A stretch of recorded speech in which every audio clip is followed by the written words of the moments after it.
So in the earlier class, we had discussed about the steps that have to be followed while, how to obtain a root locus for a given system. And we all had discussed that root locus is basically a technique, or you can say a graphical method in which we can draw the root locus diagram of the closed loop system from open loop pole zero information. That means if we have a system, जैसे हमने example यहाँ पर quote किया हुआ है, k upon s into s plus 1. This is an open loop transfer function given to us. And k is a parameter which we can vary from suppose 0 to infinity. So जैसे जैसे हम k की value को very करेंगे, वो variation लाने से हमारे इस पर्टिकुलर सिस्टम के क्लोज लूप पोल्स कैसे कैसे वेरी करेंगे, वो इंफॉर्मेशन हमें रूट लोकस ग्राफ से मिलती है. जब आप वो स्टेप्स को फॉलो करके ग्राफ बनाते हो तो उससे हमें ये बिहेवियर पता चल जाता है कि अगर मैं k की वैल्यू को 0 से इंफिनिटी तक वेरी करूंगी तो इस पर्टिकुलर सिस्टम के जो क्लोज लूप पोल्स हैं वो कैसे कैसे वेरी करेंगे, वो कहां कहां पर मूव करेंगे इन द एस प्लेन. ठीक है. और अगर पूरा का पूरा मेरा ग्राफ जो है वो लेफ्ट हैंड साइड पे आ जाता है तो I come to know that the system is always going to remain stable. मैं k की वैल्यू 0 से इंफिनिटी तक चाहे कुछ भी रख लूं. अगर किसी पॉइंट पे मेरा सिस्टम का जो ग्राफ है वो इमेजिनरी एक्सिस को क्रॉस करके राइट हैंड साइड पे चला जाता है तो वहां से मुझे k की वो वैल्यूज मिल जाती हैं which are the critical values, जिसके बियॉन्ड अगर मैं गेन को बढ़ाऊंगी तो मेरा सिस्टम जो है वो अनस्टेबल हो जाएगा. क्लोज लूप में भी it will not be able to stabilise, it will go into the unstable range. तो रूट लोकस जो है हमें हेल्प करता है कि सिस्टम का जो क्लोज लूप बिहेवियर है वो जज करने के लिए अगर हमारा कोई भी एक सिस्टम का जो पैरामीटर है वो वेरी करता है फ्रॉम 0 टू इंफिनिटी. ओके, के के अलावा और भी पैरामीटर्स पॉसिबल हैं, but right now for the simplified version we are considering only K and the range we are taking only from 0 to infinity.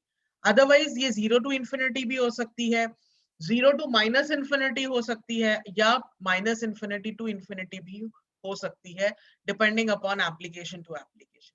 Okay, but for now, as a basic stage, we are going to consider the variable parameter as k, that is the gain of the system, and the range of variation of k we are going to consider from 0 to infinity.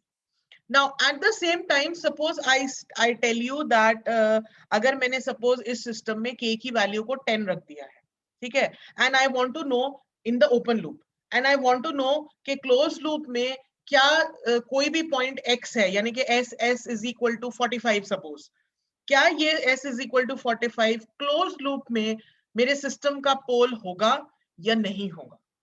ठीक है, या ये root होगा या नहीं होगा मेरे characteristic equation का. ठीक है, तो ये उल्टा कैलकुलेशन भी हम कर सकते हैं. If you want to find out that at a particular value of K, हमने के की अगर एक वैल्यू फिक्स कर दी सपोज, और कोई एक हमारे पास एस की कोई वैल्यू है सपोज 45, और हम ये जानना चाहते हैं क्या एस इज इक्वल टू 45 इस सिस्टम का के कैरेक्टरिस्टिक इक्वेशन का रूट होगा या नहीं होगा, तो वो भी हम फाइंड आउट कर सकते हैं. ठीक है, वो अभी हम इसके आगे हम दो बेसिक कंडीशंस पढ़ने वाले हैं जिसे हम मैग्नीट्यूड इक्वेशन और फेज इक्वेशन बोलते हैं. उन कंडीशंस पे अप्लाई करके हम ये भी फाइंड आउट कर सकते हैं कि कोई एक पर्टिकुलर पॉइंट जो है वो इस सिस्टम के रूट लोकस पर लाई करेगा या नहीं करेगा.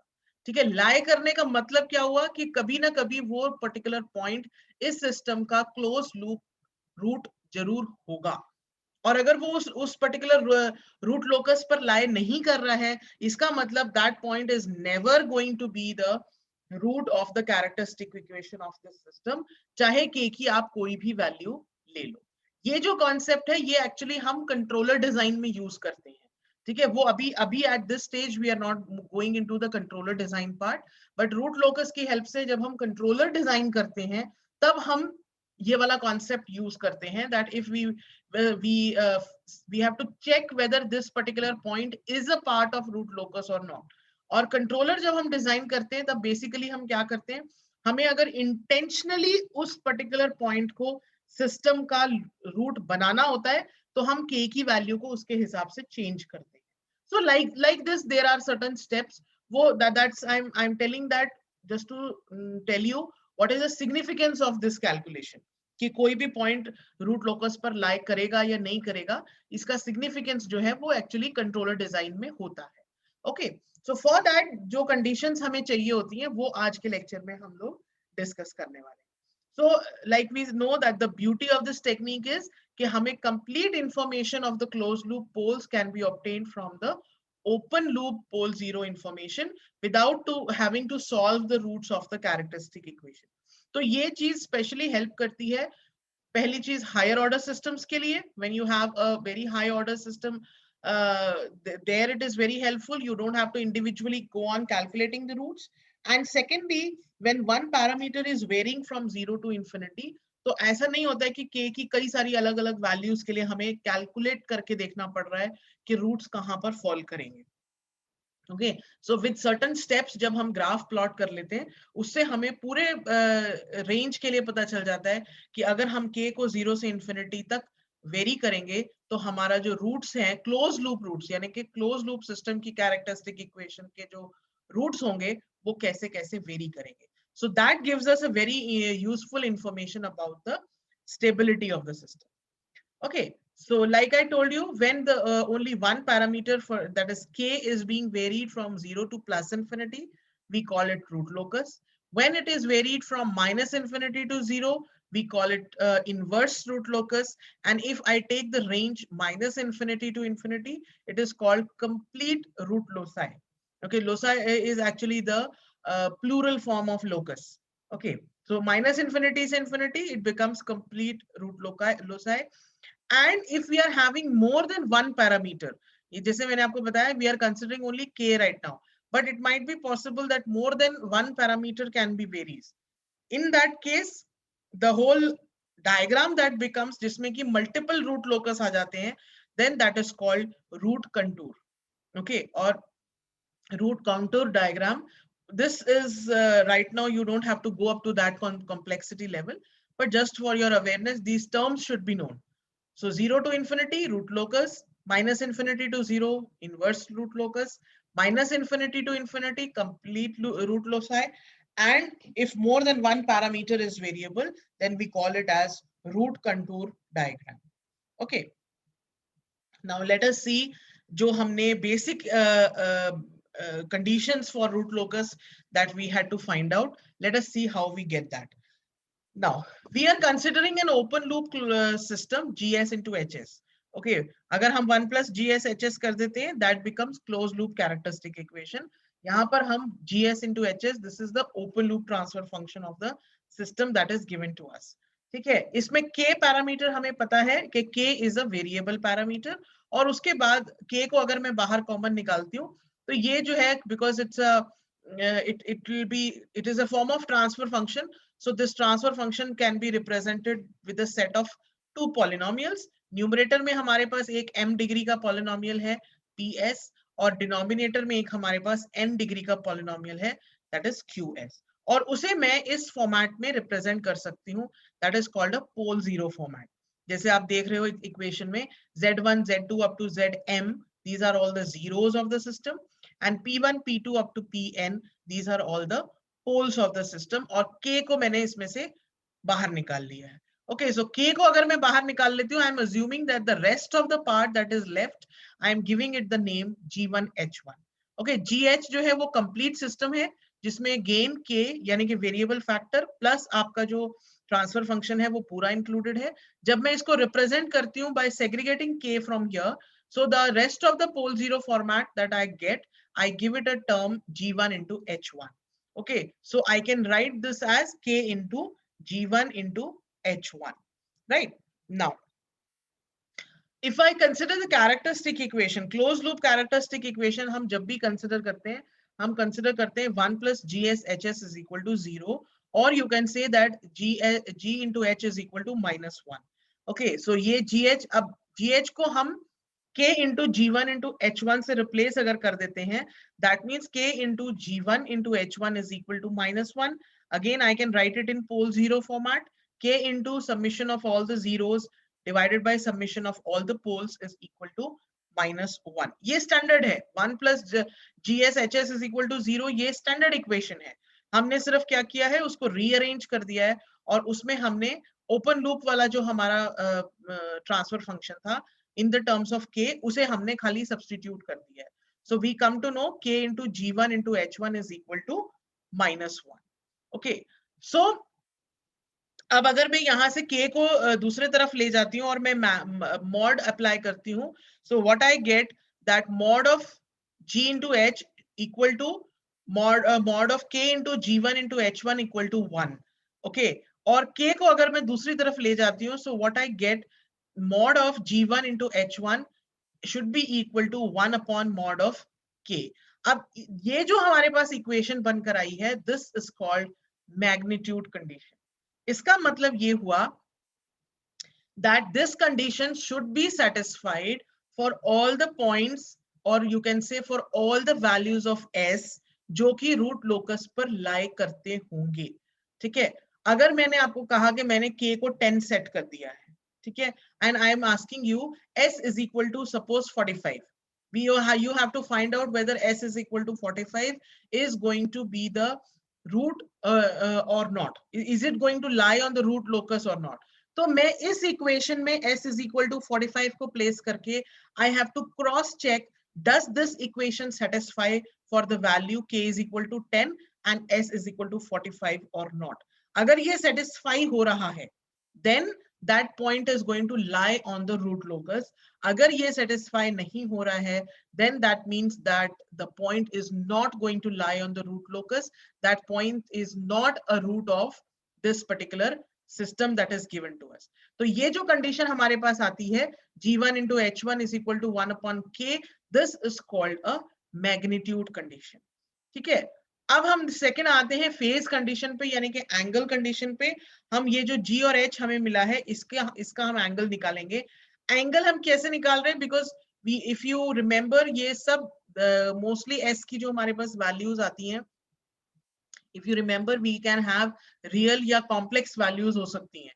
सो अगर आप कॉम्प्लेक्स वैल्यूज इसमें डालोगे तो उसका कुछ मैग्नीट्यूड होता है, कुछ फेज होता है, right? So that is the reason why we are having magnitude condition as well as phase condition, क्योंकि s जो है ये हमारा रियल और इमेजिनरी का कॉम्बिनेशन है. Okay, x plus j y के फॉर्म में होता है हमारा जो s है. ठीक है, so obviously if it is a complex number, it has to have a magnitude and it has to have a phase. So that is why ये जो हमारा gh है, इसको हमने दो कंडीशंस में ब्रेक कर रखा है, एक इसकी मैग्नीट्यूड कंडीशन और एक इसकी phase condition.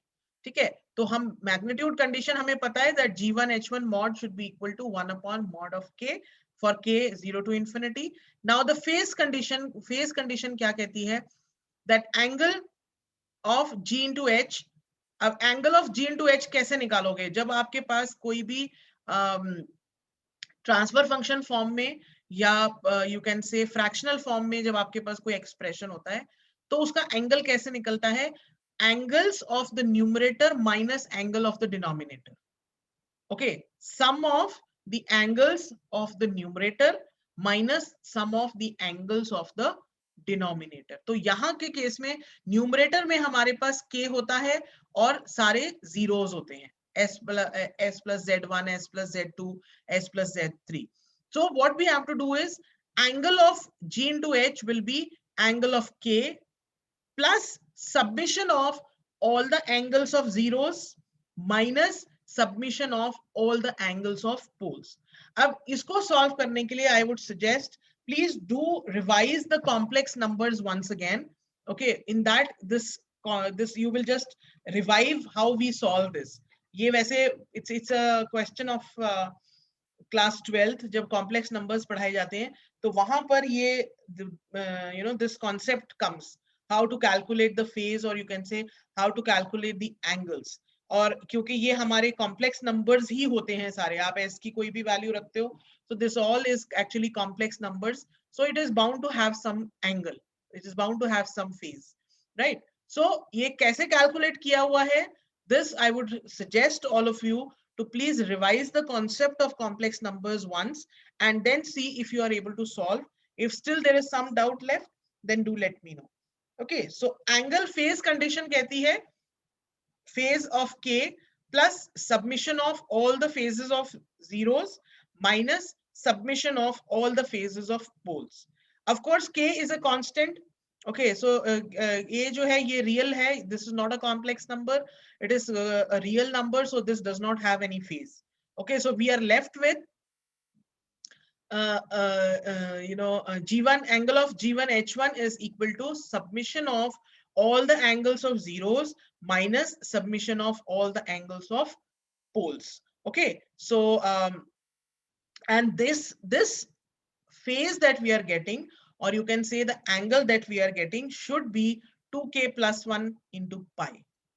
Okay, and k can be 0, 1, 2, 3, and so on. So your phase should actually satisfy this condition, 2k plus 1 into pi. If this condition is satisfied, if you remember हमने जब asymptotes draw किए थे तब हमने यही condition use करी थी कि asymptote एक centroid value निकाली थी और फिर उस centroid से हमने asymptotes draw किए थे, and we had seen that from that centroid कितने angle पे asymptote ड्रॉ करना है from the x axis.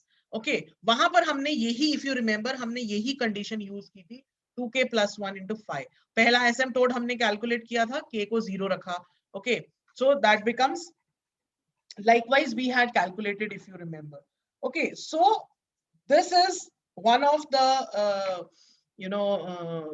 conditions that अगर मैंने कोई भी point s रखा है एज जैसे मैंने आपको बताया s इज इक्वल टू 45 एक पॉइंट होता है. अगर मैं आपको बोलूं कि s is equal to 45 plus 20j, now this becomes a complex number. You have to find out whether this is going to fall on the root locus or not. तो आपको s is equal to 45 plus 20j को magnitude और phase condition दोनों में substitute करना है, and then you have to calculate and see whether these conditions are satisfied or not. That is G1 H1 mod is equal to 1 upon K mod, and phase angle of G1 H1 should be equal to 2K plus 1 into pi, where K can be 0, 1, 2, 3, and so on. Okay, so these are the two conditions which you have to check for any point to actually lie on the root locus of a given system. Okay, so for any given value of k, any point P, that is S is equal to S1 in the S plane, which satisfies the magnitude and the phase conditions, is a point on the root locus. That means कोई भी S की value आपको दी गई है, if you have to find out for a given value of k, of course, if you have to find out कि ये root होगा closed loop system का या नहीं, तो हम phase और magnitude condition में substitute करके इसको check कर लेते हैं कि ये condition satisfy होती है या नहीं होती है. ठीक है, so you have to just remember these two conditions, और ये चीज याद रखो कि इन कंडीशंस का पर्पस क्या होता है. जब भी हमें चेक करना है कि एक गिवन वैल्यू ऑफ के के लिए कोई पॉइंट एस सिस्टम का रूट होगा या नहीं होगा, जब हमें वो चेक करना होता है तो हम मैग्नीट्यूड और फेज कंडीशन की इक्वेशन में उस पॉइंट को सब्स्टिट्यूट करते हैं. अगर वो दोनों इक्वेशन सेटिस्फाई हो रही हैं, इसका मतलब वो पॉइंट रूट लोकस पर लाई करेगा. और रूट लोकस पर लाई करने का मतलब ये है कि वो पर्टिकुलर पॉइंट हमारी क्लोज लूप कैरेक्टरिस्टिक इक्वेशन का रूट है. अगर वो रूट लोकस पर लाई नहीं कर रहा है for that value of K, then that means it is not going to be a root for this system. दूसरी तरफ से हम ये भी कैलकुलेट कर सकते हैं. अगर मैंने आपको कहा s is equal to 45 plus 20j, अब मैं आपको ये कहती हूँ कि for what value of k this is going to become a root, तो हम उल्टा भी कैलकुलेट कर सकते हैं. We can substitute this and correspondingly we can find out the value of K. ठीक है, तो वो चीज जब हम करते हैं of course with some additional steps, तो वो कंट्रोलर डिजाइन बन जाता है, क्योंकि हम इंटेंशनली किसी एक रूट को पिक्चर में लाने की कोशिश कर रहे हैं. ठीक है, so that becomes a part of controller design. तो दोनों both ways the magnitude and the phase conditions should be satisfied, and these conditions should be remembered. They can directly be a test कि ये particular root जो है ये system का है या नहीं है. System, when I say root of the system, I mean closed loop system. ये जो root होगा ये closed loop का root होगा, open loop का नहीं होगा, because all the information that I am getting from the root locus is for my closed loop system. I am using the open loop poles and zeros, but the information that I get is for closed loop systems. Okay. Then for any point on the root locus, one can determine the value of parameter k from the magnitude condition that will yield a closed loop pole at the desired point on the root locus, जो कि मैंने अभी आपको बताया कि अगर हम intentionally एक डिजायर्ड पोल सिस्टम में इंट्रोड्यूस करना चाहते हैं, उसके लिए हम कॉरेस्पॉन्डिंग वैल्यू ऑफ के फाइंड आउट कर सकते हैं with the help of magnitude condition. आप जब वो वैल्यू ऑफ के सेट करोगे, this is another kind of controller design, कि जब आप वो वैल्यू ऑफ के सेट करोगे तो जो रूट आपने सिलेक्ट किया है सिस्टम का रूट लोकस, उस रूट से पास करेगा। ठीक है, अब वो हम यूजुअली कैसे करते हैं कि जब हमें वो रूट डिसाइड करना होता है तो डिपेंडिंग अपॉन हमें कितना राइज टाइम चाहिए, कितना पीक टाइम चाहिए, उन सारे पैरामीटर जो आपने स्पेसिफिकेशंस पढ़ रखे हैं पहले से, देयर आर मेथड्स कि हम उन पैरामीटर्स को फिक्स कर लेते हैं। अगर मुझे चाहिए कि x सेकंड्स में सिस्टम मेरा राइज कर जाना चाहिए, तो देयर आर मेथड्स जिससे कि हम ये फाइंड आउट कर लेते हैं कि इतना राइज टाइम होने के लिए मेरे सिस्टम का रूट कहां पर लाई करना चाहिए। मैं वो रूट निकालती हूँ और फिर उस रूट के कॉरेस्पॉन्डिंग में पैरामीटर के निकाल लेती हूँ। तो ये क्या बन गया, ये एक कंट्रोलर डिजाइन मेथड बन गया कि मैंने स्पेसिफिकेशन सेट कर ली कि मुझे अपने सिस्टम को इतना राइज टाइम या इतना सेटलिंग टाइम देना है। उसके बेसिस पर मैंने एक पोल कैलकुलेट किया कि मेरा रूट लोकस इस पोल से पास होना चाहिए, और उस पोल को मैंने मैग्नीट्यूड कंडीशन में डाल के के को कैलकुलेट कर लिया। So that becomes a kind of a controller design कि अगर मैं ये proportional, it becomes kind of proportional control कि अगर मैं ये के की वैल्यू को सिस्टम में सेट कर देती हूँ तो मेरा क्लोज लूप कॉन्फ़िगरेशन उस पर्टिकुलर पोल से पास करेगा, यानी कि जो रिक्वायर्ड सेट मैंने सेटलिंग पॉइंट, सेटलिंग टाइम या राइज टाइम जो भी मैंने डिसाइड किया था, मेरा सिस्टम उस रिक्वायर्ड स्पेसिफिकेशन को मीट करेगा। तो ये बोथ वेज कैलकुलेशन के for a particular value of के अगर एस कैलकुलेट करना है, या for a particular value of S अगर हमें के कैलकुलेट करना होता है, तो हम ये मैग्नीट्यूड और फेज कंडीशंस को फॉलो करते हैं। These conditions should be satisfied for both S and K. Okay, then these 2 points are very very important. इसे आप अपने माइंड में बिल्कुल मार्क करके रखो, that what are the effect on the root locus by adding poles and zeros. Now when we add the poles, on adding poles to the system, the root locus shifts towards the right half of the S plane, hence increasing the order makes the system less stable. ये actually phase equation से आता है। ठीक है, phase equation से आने का मतलब ये हुआ कि जब आप पोल ऐड करते हो तो जो एंगल हम माइनस कर रहे हैं वो उस कंपोनेंट में एडिशन होता है। देखो, अगर अगर आप ध्यान से देखो, हमारा पोल्स जो है वो डिनोमिनेटर में है और डिनोमिनेटर के एंगल को हम माइनस करते हैं। अगर मैं इसमें एक पोल और ऐड कर दूंगी तो जो क्वांटिटी हम फेज में से माइनस करते हैं वो क्वांटिटी बढ़ रही है, यानी फेज एंगल कम होता है। फेज एंगल कम होने का मतलब है कि सिस्टम जो रूट लोकस है वो राइट हैंड साइड की तरफ शिफ्ट होता है, और राइट हैंड साइड शिफ्ट होने का मतलब ये है कि system is moving towards unstable. ठीक है, क्योंकि राइट हैंड साइड में क्या है, अब यहाँ पर देखो इमेजिनरी एक्सिस के जितना पास लेती जाऊंगी मैं इसे, उतना मेरा सिस्टम अनस्टेबिलिटी की तरफ जा रहा है। Okay, so remember when we add the poles to the system, the root locus shifts towards the right and increase. Of course when I am adding the pole, इसका मतलब मैंने डिनोमिनेटर में अगर एक एस और ऐड कर दिया तो इसका मतलब सिस्टम का ऑर्डर बढ़ा दिया मैंने। सो increasing the order actually makes the system less stable.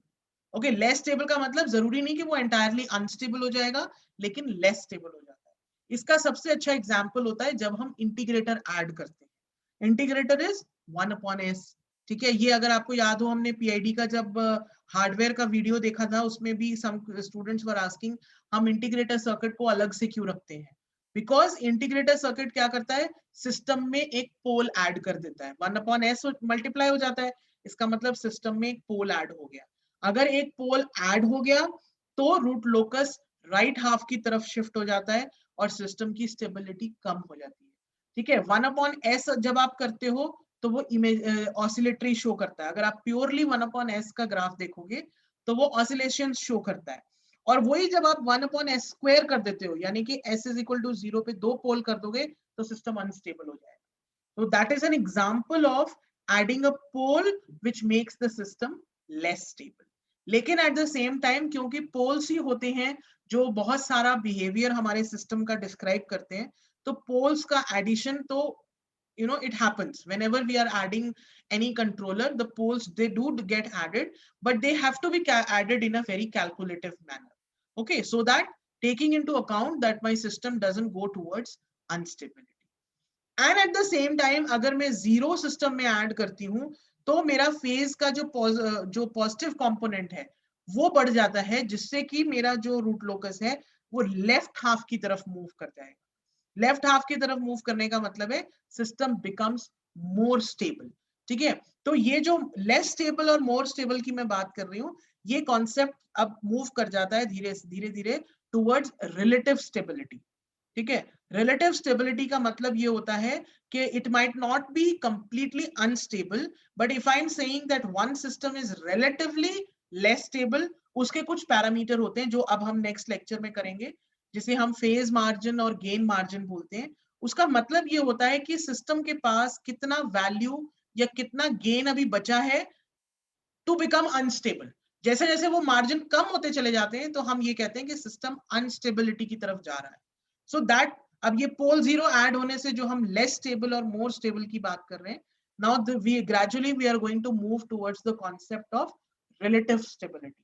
अभी तक हमने कंप्लीट स्टेबल कंप्लीट अनस्टेबल की बात करी थी कि अगर वो राइट हाफ में है तो अनस्टेबल होगा, लेफ्ट हाफ में है तो स्टेबल होगा। अब हम ये डिस्कस करने वाले हैं कि अगर सिस्टम धीरे धीरे लेफ्ट हाफ से मूव करता चला जाएगा टुवर्ड्स राइट या फ्रॉम राइट टुवर्ड्स लेफ्ट, तो कौन से पैरामीटर होते हैं जो इस मूवमेंट को भी जज कर लेते हैं, जिसे हम कहते हैं relative stability. It is not completely stable, not completely unstable, but relatively more stable and relatively less stable. तो उसके आगे अब हम जो नेक्स्ट लेक्चर में आगे बोडे प्लॉट वगैरह करेंगे, उसमें हम रिलेटिव स्टेबिलिटी की ही बात करते हैं। उसमें हम गेन मार्जिन की बात करेंगे, फेज मार्जिन की बात करेंगे, जो हमें ये बताएगा कि अब इस सिस्टम के पास कितना मार्जिन बचा है to become unstable, just as the name suggest.